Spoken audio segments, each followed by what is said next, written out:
Story 1. It started exactly 1 year after her funeral. I was washing dishes when my phone buzzed. Caller ID, Emily. My stomach dropped. I hadn't deleted her number. Couldn't.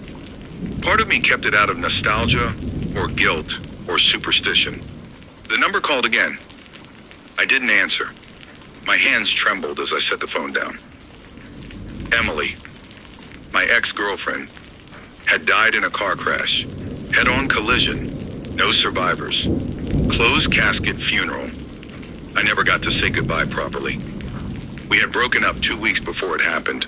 Her last words to me were screamed over the phone. "You'll regret this.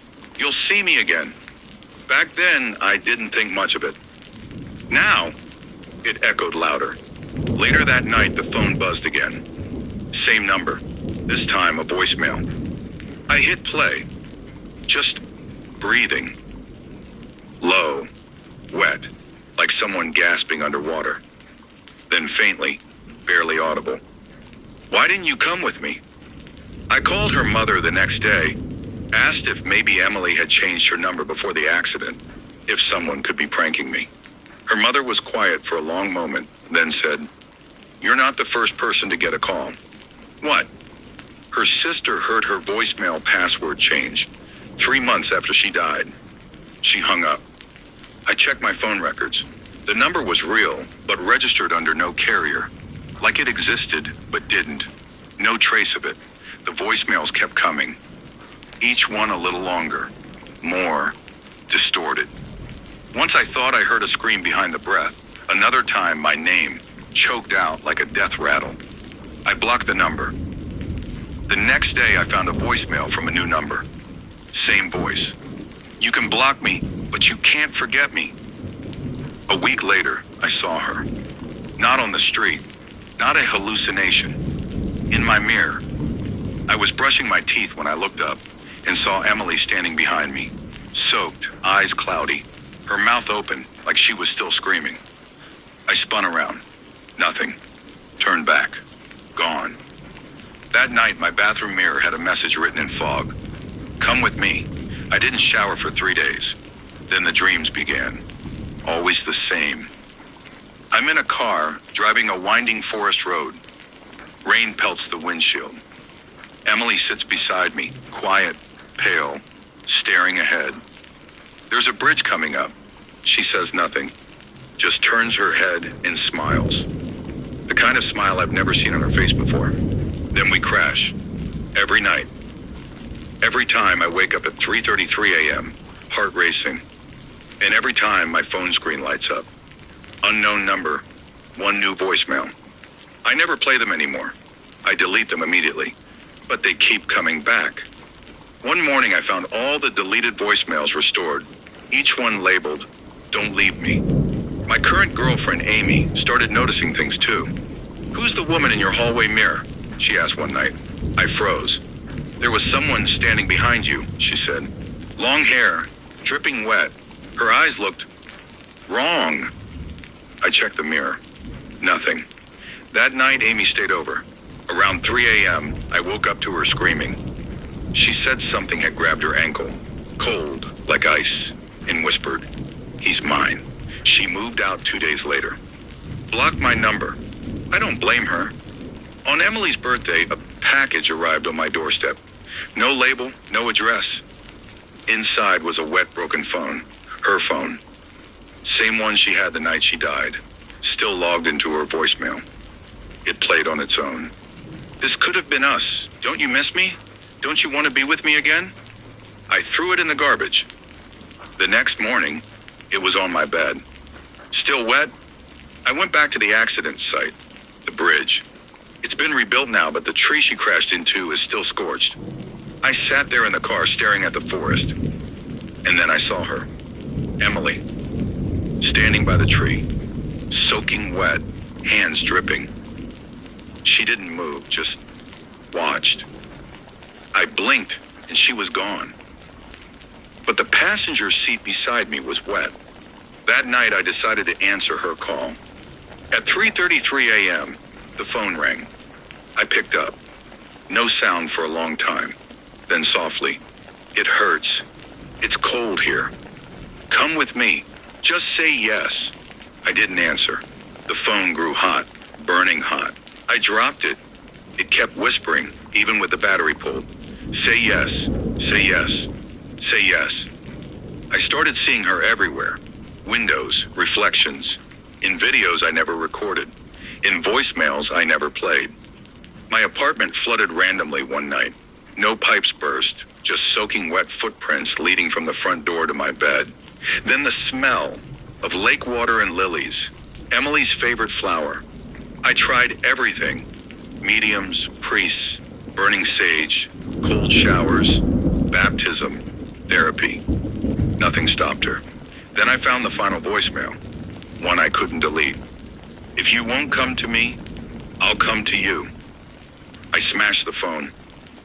Cut power to the apartment. But at 3:33 a.m., the lights flickered back on. Water pooled under my door, and I heard her whispering in my ear. I write this now from a motel 2 states away. No phones, no mirrors, no contact. But I still wake up soaked, still hear the calls, still dream of the car. I think maybe if I had said goodbye that night, this wouldn't be happening. Or maybe she was always like this, and death just made her stronger. If you get a call from a number you don't know, and it's 3:33 a.m., don't answer. And if you do, don't say yes. Story 2. It had been a rough year since Sophie died. We'd been together for 3 years, lived together for 2, broke up during the 3rd after a series of ugly fights. Jealousy, mistrust, and eventually silence. 3 months later, she was found dead in her apartment. Accidental overdose, the coroner said. Alcohol, sleeping pills, and isolation. She had no family left. I didn't go to the funeral. Not because I didn't care, but because I couldn't face what I might have caused. So when I saw her move in next door last week, suitcase in hand, hoodie pulled over her head, I thought I was losing my mind. She didn't look at me, just nodded politely in the hallway. My neighbor, the one in apartment 3B, was Sophie. Alive. Whole. Real. I convinced myself I was wrong. It had to be someone who looked like her. Maybe a cousin. A trick of memory. But then she knocked on my door the next evening. Hi, she said. I'm Sophie. Just moved in next door. Thought I'd say hello. Same voice, same tone, same faint perfume. Lavender and old books. I just stood there, numb, my mouth dry. She tilted her head. You okay? I nodded slowly. Yeah, just, you look like someone I knew. Her smile barely touched her eyes. I get that a lot. Sophie became a fixture. Always home, always alone. She'd pass me in the hallway, smiling. Knock occasionally to borrow sugar or ask about the laundry key. It felt normal. But things began to slip. I found an old photo of us taped to my front door one morning, torn down the middle with my half burned out. She denied leaving it. Then came the smell. Her apartment began to reek of formaldehyde and rot, but the landlord found nothing wrong. And at night I heard music, our old playlist coming through the thin walls. On repeat, even when the power was out. I went digging. I pulled up her death certificate, still valid. Burial record, confirmed. I visited her grave. The earth was untouched, fresh flowers, her name carved cleanly into the stone. Back home, I knocked on her door. No answer. Later that night, a note slid under mine. Stop digging. I'm here now. Isn't that enough? Sophie changed after that. She started watching me, through the peephole, through her blinds. I'd look out and see her staring from the window, expressionless. She knocked at 3 a.m. once, asking for tea. I said no. She stood there for 20 minutes after I closed the door. Not moving, not breathing. I dreamt I woke up tied to our old bed. Sophie stood above me, her mouth sewn shut, her eyes bleeding down her cheeks. She leaned close, whispered without sound, then shoved broken glass into my hands and screamed, "Now you know what it felt like!" I woke up screaming and found bloody handprints on the bathroom mirror. My hands were fine, The prints weren't mine. I begged the landlord to check apartment 3B. He said the unit was vacant. No lease, no record of occupancy. I showed him the sugar she'd borrowed, the photos, the notes. He shook his head. Then I showed him the most recent one. I'm sorry I left you, but I had nowhere else to go. His face turned white. He said that was the same note found beside her body. That night she came again. 3 knocks. I didn't answer. She knocked 3 more times. I turned off all the lights, held my breath. Then the door creaked open, even though it had been locked. She stepped inside. Sophie. Pale, cracked lips, eyes black and endless. Her voice like wind through a broken window. I don't want to be dead anymore. You still think about me. That's enough. That makes me real. She reached for me. I screamed, and everything went black. I woke up in the hospital, collapsed from dehydration. Neighbors found me after 3 days. The doctor said I'd been muttering in my sleep. She's in the walls. She's in the walls. They found no woman in 3B. But when I returned to the apartment weeks later, the wall shared with 3B had one new detail. In faint nail scratches. I'm still next door. Story 3. It started with a text. Hey, do you still think about me? I stared at the message for a long minute, the glow of my phone screen lighting up my dark bedroom. It was almost midnight, and I hadn't spoken to Mira in over a year. She had left a scorched earth trail when we broke up. Broken plates, voicemails screaming with static rage, long messages accusing me of cheating when I hadn't even looked at another woman. I had blocked her on every platform, changed my number, even moved apartments. How she found me again was something I didn't want to think about. But the curiosity itched. Who is this? I replied, knowing full well who it was. Don't pretend like you forgot me, Evan. I remember everything. A week passed. I tried to ignore it. Then came the dead animals. First, it was a crow. It had slammed into my window so hard it cracked the glass. Its body lay contorted on the ground, wings open like some kind of offering. I found a locket tucked under it, one I had gifted Mira on our first anniversary. I'd thrown it away after the breakup. I called the police. They said it was probably a prank or maybe just coincidence. The next day, the inside of my fridge was covered in blood. No meat in sight, just thick congealed blood dripping from the shelves. No fingerprints, no sign of a break-in. Then the text started again. Did you like my gift? Don't worry, I'm close. You'll see me soon. Mira had always been intense. When we were together, everything was grand gestures. Huge, elaborate declarations of love, expensive gifts, even tattoos with my name on her wrist. At first it felt passionate, intoxicating. Then came the control. She hated when I spoke to female friends, hated when I went out without her, hated when I laughed at something she didn't say. And when I told her I needed space, she carved her own name into her arm with a knife. I should have left then, but I didn't. I stayed another 6 months, too scared to leave. 3 weeks after the first message, I came home to find my apartment door unlocked. Nothing was stolen, but my bed smelled like her perfume. The same scent she wore every day, dark cherry and cinnamon. I checked every inch of the apartment, heart pounding like a drum, but found no one. On my mirror was a message written in lipstick. You promised me forever.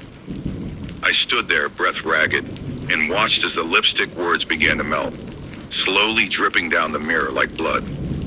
I called the police again. They found nothing. Again, I began hearing whispers. They'd come in the dead of night, just past 3 a.m. I'd be half asleep, drifting, and then, Evan, I'm here. Do you miss me yet?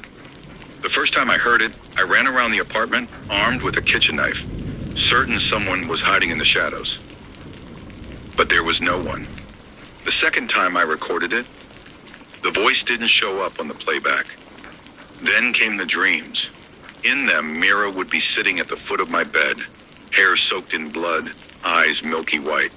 She'd smile and whisper, "You're mine. You're always mine." I woke up screaming, always at 3:33 a.m. Mrs. Hanley from next door knocked one morning. "You okay, dear?" she asked, looking up at me with concern. "We've heard screaming almost every night." I apologized, trying to laugh it off. She didn't smile. "She was here, you know," she said quietly. "The girl, black hair, pale face. She stood outside your door for hours last night. Didn't move, just stared at the peephole. I was gonna call someone, but I thought maybe she was waiting for you. I checked my security cam. Nothing. No footage, just static between 2 a.m. and 4 a.m. I received a package with no return address. Inside was a photograph. It was me, asleep in bed, the covers pulled up to my chest. Next to me, someone was lying under the covers, a dark-haired shape. Only her hair was visible, but I knew. It was Mira.